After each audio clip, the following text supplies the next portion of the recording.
자, 오늘 수업 시작하도록 하겠습니다. 자, 학습지는 29쪽이죠. 29쪽을 펴시고요. 자, 위에 정리 문제 저번 시간에 다뤄준 친구들도 있고 다뤄주지 않은 친구들도 있어가지고 밤마다 좀 달라서 여기를 먼저 정리하고 간다면, 자, 첫 번째, 지구에 사는 생물 전체를 의미하며 살고 있는 생물의 다양한 정도는 뭐다? 생물 다양성이다. 한 생태계에 살고 있는 생물 종의 다양함은 무슨 다양성이다? 종다양성이다. 같은 생물 종의 개체 사이에서 나타나는 유전자의 다양함은 유전적 다양성이다.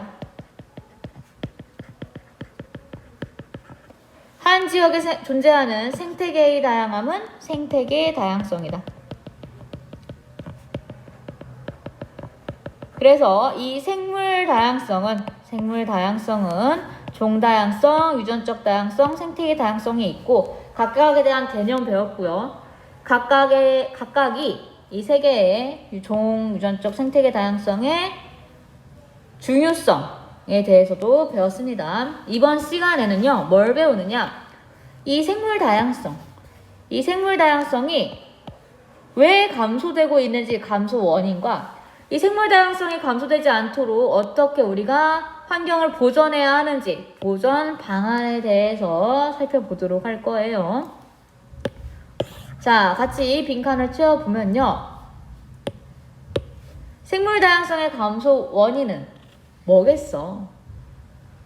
가장 환경 파괴를 많이 하는 그 주범이 누굽니까? 그쵸? 인간이죠. 빈칸에다가 인간의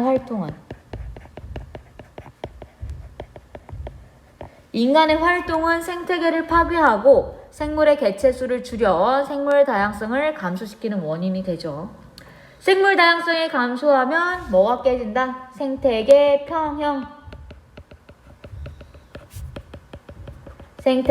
평형이 깨질 수 있고요.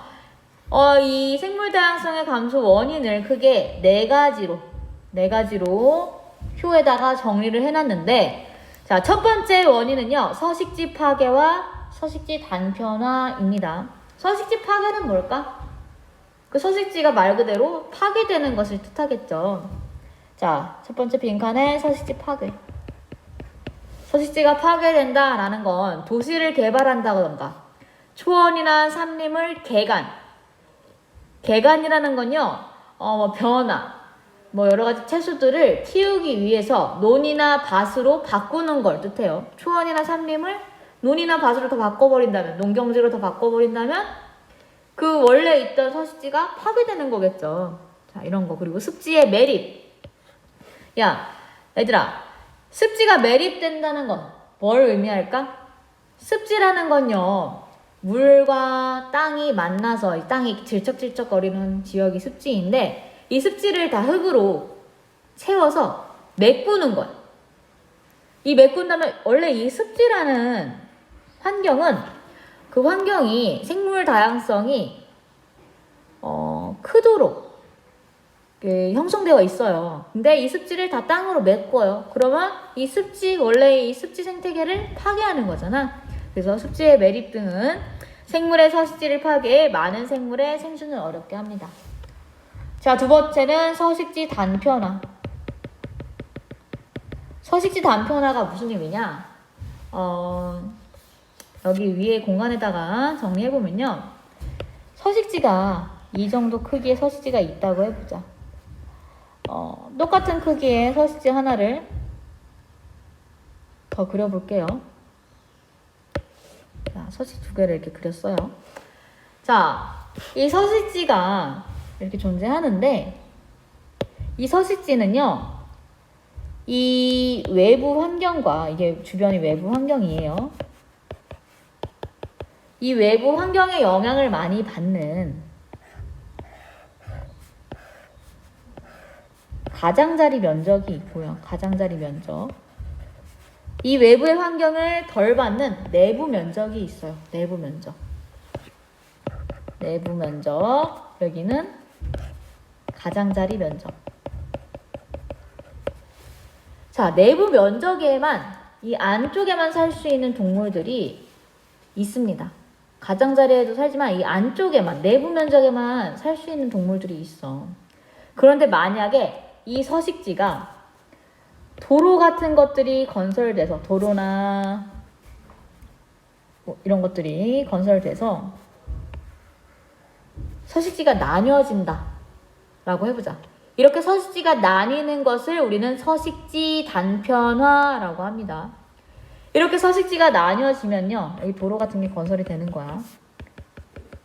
그럼 서식지의 면적이 이거에 비해서 어떻게 됩니까?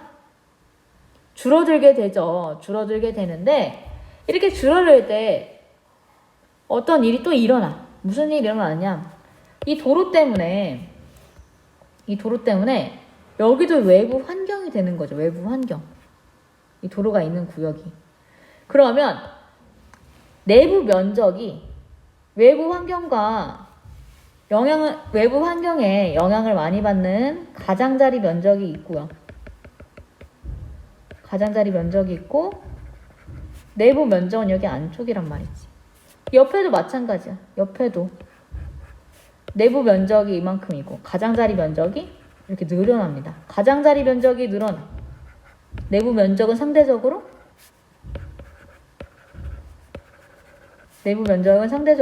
매우 좁아지죠. 이것과 이것을 비교했을 때 아까 내부 면적에만 살 수 있는 동물들이 있다고 했잖아. 그런데 이렇게 서식지 단편화가 일어나면요, 나뉘어지는 서식지 단편화가 일어나면 내부 면적의 크기가 이 작은 걸 다 합친다 하더라도 이 서식지 단편화가 일어나기 전의 면적과 비교해보면 매우 적죠. 그래서 이렇게 서식지 단편화는 생물 다양성을 감소시키는 원인이 됩니다. 자, 그래서 서식지 단편화에 대한 설명을 같이 보면요, 서식지 단편화란 도로나 댐 등의 건설로 서식지가 분리되는 것을 뜻하고, 이러면 생물의 서식지 면적이 감소해서 생물들이 많이 사라지고, 또 생물들이 이 서식지 간에 이동을 할 수가 없잖아. 이동이 불가하잖아. 이동을 할 수 없죠. 그래서 생물의 이동도 제한된다. 그래서 이런 것 때문에 우리 막 차 타고 가다 보면은 이곳은 생물들이 이동할 수 있는 다리입니다, 이런 거 설치되어 있는 거 보죠. 그런 게 뭐냐? 이 생물이 이동이 제한되지 않도록 생물들이 이동할 수 있는 길들을 뚫어놓는 거야. 그런 것들이 하나의 생물 다양성 감소되는 것을 방지할 수 있는 방안이다 라고 할 수가 있죠. 자, 그 다음에 두 번째 감소 원인은 뭐냐? 외래종의 도입입니다. 일부 외래종은 새로운 서식지에 천적이나 질병이 없어 대량으로 번식해 더 이상 고유종이 살 수 없도록 서식지를 변화시켜요. 외부에서 들어온 거는 너무 낯설잖아. 외국에서 들어온 새로운 생물종은 다른 생물들이 봤을 때도, 원래 있던 고유종들이 봤을 때 너무 낯선 거야. 그래서 얘네를 잡아먹어도 되는지 안 되는지 잘 모르는 겁니다. 그럼 얘네들이 세상 무서운 줄 모르고 막 번식을 하는 거야.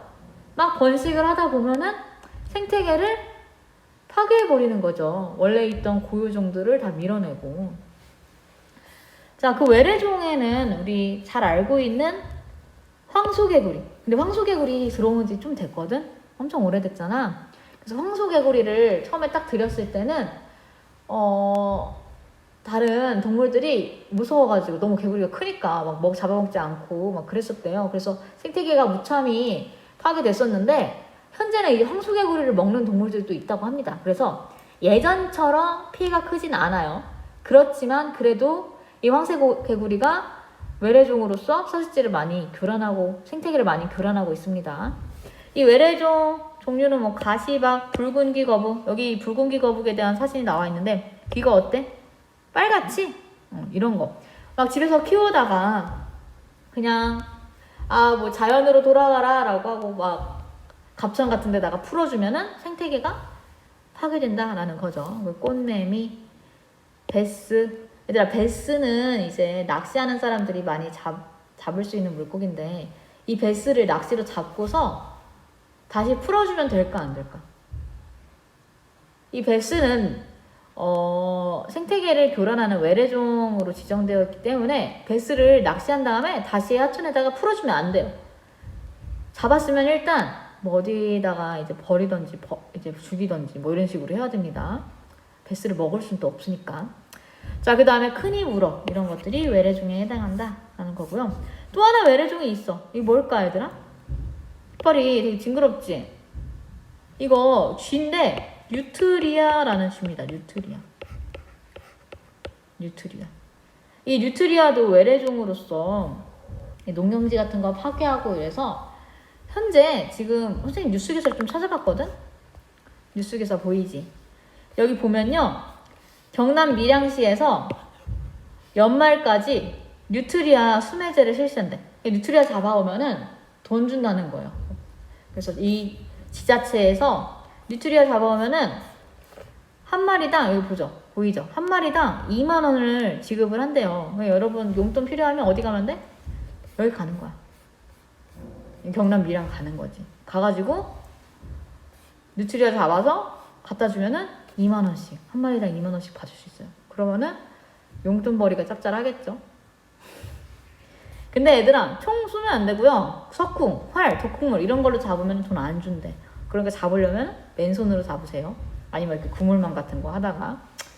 실제로 잡으러 가진 않겠지만 뭐 이런 것도 있다라는 겁니다. 자, 그 다음에 또 어떻게 생물 다양성이 감소되느냐.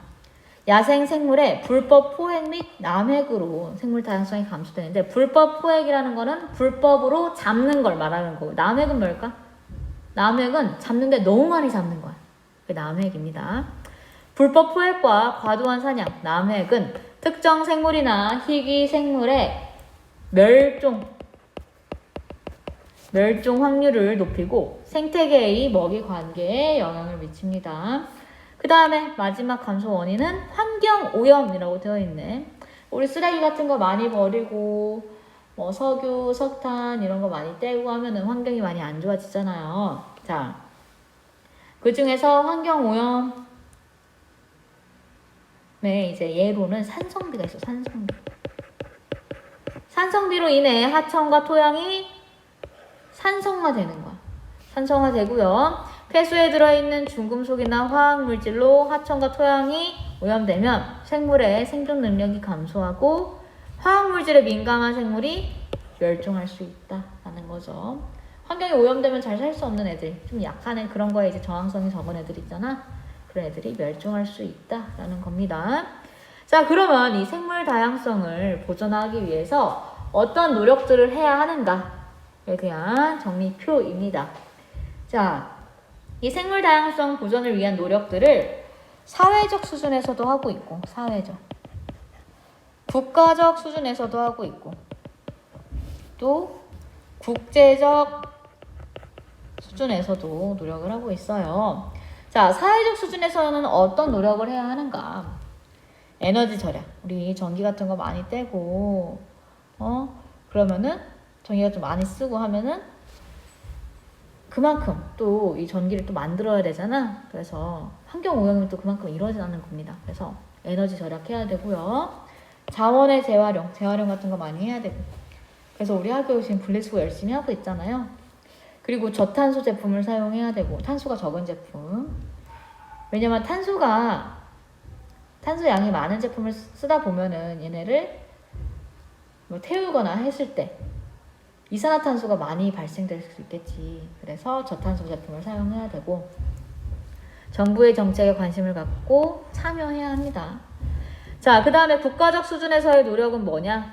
멸종 위기에 처한 야생 생물을 얘네는 멸종 위기 종이야 라고 지정을 하는 거죠. 멸종 위기종으로 지정하여 보호하고, 자생지에 방사하는 복원사업을 할 수 있어요. 그러니까 얘네들이 사는 지역에다가 풀어주고 잘 살 수 있도록 도와주는 거야. 그 다음에 야생생물 보호 및 관리에 관한 법률을 제정해요. 법을 제정하는 거죠. 그래서 야생생물과 그 서식지를 보호하는 방안이 있고요. 생물 다양성이 높은 지역을 여기는 정말 이런 종도 있고 저런 종도 있고 되게 생물 다양성이 높은 지역이야. 우리가 좀 보호를 해야겠어 라고 생각이 드는 지역에다가 국립공원으로 지정을 하는 겁니다. 이렇게 국립공원으로 지정이 된다면 함부로 뭐 파기하거나 그래서는 안 되겠죠. 지정해서 관리. 그 다음에 여기는 종자은행이라고 써볼까? 여러 가지 식물들의 씨앗을 은행처럼 은행에게 돈을 보관하는 것처럼 보관을 해놓는 거야. 보관을 해놔서 생물의 유전자를 관리하는 겁니다. 그래서 그냥 이렇게 자연에서 멸종될 수 있는 것들을 보관해놨다가 나중에 이제 필요할 때 꺼냈을 수 있도록 종자은행 같은 거 운영할 수 있고요. 또 야생생물을 불법 포획하거나 남획하는 것을 금지하고 외래종을 도입하기 전 외래종이 기존 생태계에 미칠 영향을 철저하게 검증해야 됩니다. 얘네들이 뭐 가죽으로 쓸 수 있대. 우리도 들여와서 키워보자 라는 생각으로 아무거나 막 들여오면 안 된다는 거죠. 얘네가 들어왔을 때 생태계를 어떻게 교란할지 이런 거를 다 예상하고 추측한 다음에 들여와도 안전하겠다라는 결론이 내려지면 그때서야 들여와야겠죠. 자, 그 다음에 국제적 수준에서의 노력입니다. 이 국제적 수준에서 노력하는 걸로는 이제 여러 나라들끼리 협약을 맺는 거야. 자, 협약이 종류가 여기 4가지 정도가 나와 있는데 첫 번째 협약은요. 생물 다양성 협약이라는 겁니다. 생물 다양성 협약은 뭐냐?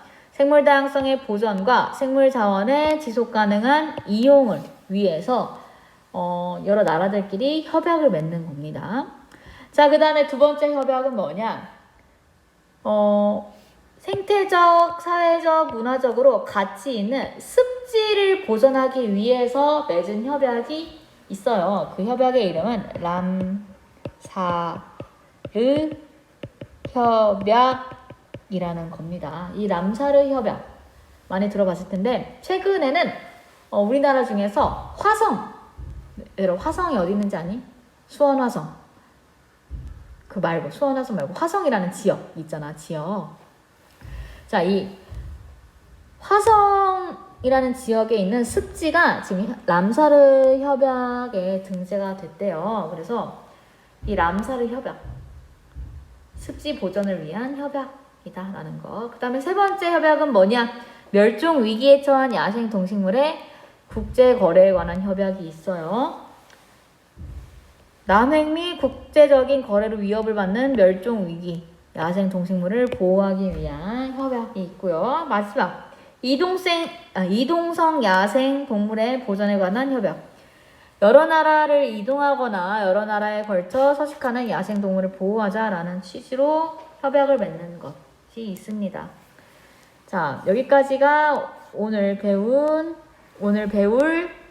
개념에 대해서 정리한 거고 다음 장 넘어가면 문제가 있어요. 얘들아, 이 문제 잠깐 멈추고 일정제 한 다음에 문제 다 풀고 다시 재생 버튼 눌러서 선생님이랑 같이 문제풀이 해요.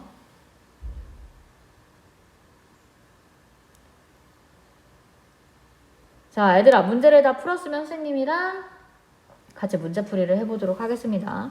자, 위에 있는 건 OX 문제인데요. 첫 번째, 생태계 다양성은 종 다양성에 영향을 미치지 않는다. O야, X야? X입니다. 자, 생태계가 파괴되면 그 생태계에만 살 수 있었던 종들이 사라지겠죠. 그럼 종 다양성도 낮아지게 됩니다. 영향을 미치지. 그래서 X. 두 번째, 종 다양성이 높은 생태계일수록 먹이 그물이 복잡하게 형성된다. 맞죠? 종 다양성이 높으면 먹이 그물이 복잡해집니다. 생물 다양성 보존을 위한 방안으로 습지에 매립이 있다. 이거 O야, X야? 얘들아, 습지를 매립한다는 거는 습지를 다 땅으로 메꾼다는 거야. 그럼 원래 그 습지의 환경이 파괴되는 겁니다. 그럼 생물 다양성 보존이 이루어질 수 없겠죠. X. 생물 다양성 보존을 위한 방안으로 외래종의 도입이 있다. 외래종 함부로 도입하면 된다, 안 된다? 안 된다. X. 생물 다양성 보존을 위한 방안으로 생물 유전자 관리가 있다. 뭐예요? O죠. 종자은행 같은 거 설치해서 유전자 같은 거 사라지지 않게끔 보존하는 거 중요하다라고 했습니다. 자, 탐구 문제풀이 하겠습니다. 첫 번째 문제. 그림은 같은 종의 무당벌레 집단에서 관찰되는 개체들의 다양한 반전 무늬를 나타낸 것이다. 자, 무당벌레라는 다 같은 종인데 뭐가 달라? 위에 있는 무늬가 다 달라. 이거는 종다양성, 유전적 다양성, 생태계 다양성 중에서 뭘 의미하는 걸까? 일단 같은 종이니까 종다양성은 아니겠죠. 그리고 여러 가지 생태계를 보여주는 건 아니니까 생태계 다양성도 아니야. 얘네들의 이 반전 무늬가 다른 것은 뭐가 다르기 때문이냐? 유전자가 각 개체마다 유전자가 다르기 때문이잖아. 그래서 이거는 유전적 다양성을 의미하는 그림입니다. 기억, 종다양성이 나타나 있다. 같은 종인데 종다양성 아니라고 했죠? 기억 틀렸어. 니은, 반전 무늬의 차이는 유전적 다양성에 해당한다. 맞죠? 디귿, 생태계 다양성이 낮으면 종다양성이 높다는 것을 알 수 있다. 이 그림으로는 생태계 다양성이 낮으면 종다양성이 낮다라는 걸 알 수가 없어. 왜냐면 이 그림에 나와 있지 않잖아. 그래서 디귿 틀렸습니다. 답은 2번 니은이다. 자, 밑에 문제. 그림은 위도에 따라 서식하는 생물종의 수를 나타낸 것이다. 얘들아, 위도가 뭐야? 이렇게 지구가 있으면 가로, 세로 이렇게 축마다 우리가 그 위치를 나타내기 위해서 숫자로 표현을 하는데, 위도라는 것은요, 이 가로줄을 위도라고 합니다. 위도. 선생님은 이게 좀 예전에 좀 헷갈렸어서 이렇게 외웠어. 가로줄은 위도다. 가위 이렇게 외웠습니다. 그러면 이 세로줄은 뭘까? 세로줄은 우리 경도라고 합니다. 경도. 가로줄은 위도. 세로줄은 경도 이렇게 불러요. 자, 위도에 따라 서식하는 생물종의 수를 나타낸 것이다. 옳은 거를 찾으라는데, 자, 기억. 적도와 북극은 생물 다양성이 동일하다. 자, 적도는 어디를 의미하는 거야, 얘들아? 적도는 여기 가운데, 지구의 가운데. 여기가 적도, 위도는 영도입니다. 여기에 해당하는 거고, 북극과 남극. 북극이 어디야, 얘들아? 북극은 이 지역이죠, 여기. 여기는 90도. 북쪽으로 90도니까 N 이렇게 표현해주고요. 남극은 여기야. 남극은 90도인데 남쪽으로 90도이기 때문에 S 이렇게 표현을 해줍니다. 자, 적도와 북극은 생물 다양성이 동일하다. 이 그래프 보면은 이 그래프는 위도에 따른 생물종의 수를 나타낸 건데, 이 생물종의 수가 높을수록 생물 다양성이 높아지는 거잖아. 자, 적도의 생물종의 수는 이만큼이고 북극의 생물종의 수는 이만큼이야. 자, 생물 다양성이 동일합니까? 동일하지 않죠? 어디가 더 높아요? 생물 다양성은 적도가 더 높죠. 그래서 기억 틀렸다. 적도에서 남극으로 갈수록 종 다양성이 감소한다. 적도에서 남극으로 갈수록 종 다양성이 감소한다. 생물종의 수가 줄어들고 있기 때문에 니은은 맞는 설명이다. 디귿, 남극보다 적도의 생태계가 더 안정적으로 유지된다. 자, 생태계가 더 안정적으로 유지되려면 종 다양성이 높아야 돼, 낮아야 돼? 종 다양성이 높아야 생태계가 더 안정적으로 유지가 되죠. 더 안정적으로 유지되는 것은 남극보다는 적도겠지. 그래서 디귿도 맞는 설명이다. 답은 니은 디귿 5번이다. 자, 그 다음에 3번 문제 보겠습니다. 다음은 생물자원 가나다에 대한 설명이다. 자, 생물자원이 뭐라 그랬어? 인간이 사용하는, 인간에게 이용되는 여러 가지 생물들을 생물자원이라고 한다고 했어요. 우리는 이 생물자원을 의, 식, 주, 의약품, 관광과 여가 여러 분야에서 이용하고 있는데, 첫 번째, 가는 항생제인 페니실린을 만드는 데 이용한다. 자, 이 페니실린은 푸른 곰팡이에서 얻을 수 있다고 했어요. 의약품으로 이용되는 생물자원 중에 하나죠. 자, 가는 푸른 곰팡이. 4번 아니면 5번이네요. 나는 의복의 재료가 되는 면섬유를 제공한다. 면섬유를 제공하는 생물 자원 뭐다? 목화다. 얘들아, 비단을 만드는 생물은 뭐야? 누에고치였죠? 누에고치는 비단, 목화는 면입니다. 헷갈리지 않아야 해요. 다는 식량을 제공한다. 자, 식량 제공하는 거. 벼에 해당하죠. 답은 뭐야? 5번이다. 자, 마지막 문제입니다. 그림은 생물 다양성 보전 방안에 대한 학생 A, B, C의 대화를 나타낸 것이다. 학생 A, 에너지 효율을 높은 제품을 사용하여 에너지를 절약합시다. 맞죠? 에너지 효율이 높은 거, 등급이 높은 거 사용해서 1등급 써야지 좋다고 그러잖아. 1등급. 뭐 에어컨 같은 거 에너지 효율 1등급인 거 사면은 정부에서 에너지 효율 좋은 거 샀기 때문에 좀 환급해 줄게 해서 돈도 돌려주고 이런 것도 해요. 이런 정책도 있어요. 아무튼 학생 A의 말 맞아 틀려? 맞아요. 람사르 협약과 같은 국제 협약을 체결합니다. 그치? 이 람사르 협약 뭐라 그랬어? 습지 보전에 관한 협약이라고 했죠. 학생 B의 말도 맞아. C. 종자은행과 같은 생물자원 관리 체계를 마련합니다. 그치? 종자 같은 거 저장해둬서 유전자 관리 같은 거 해야 된다고 했잖아. 학생 C의 말도 맞아요. 답은 5번 A, B, C다. 자, 수업은 여기까지 합니다. 다시 행아웃 화면으로 가서 선생님과 정리하고 마무리하도록 해요. 자, 수고했어요.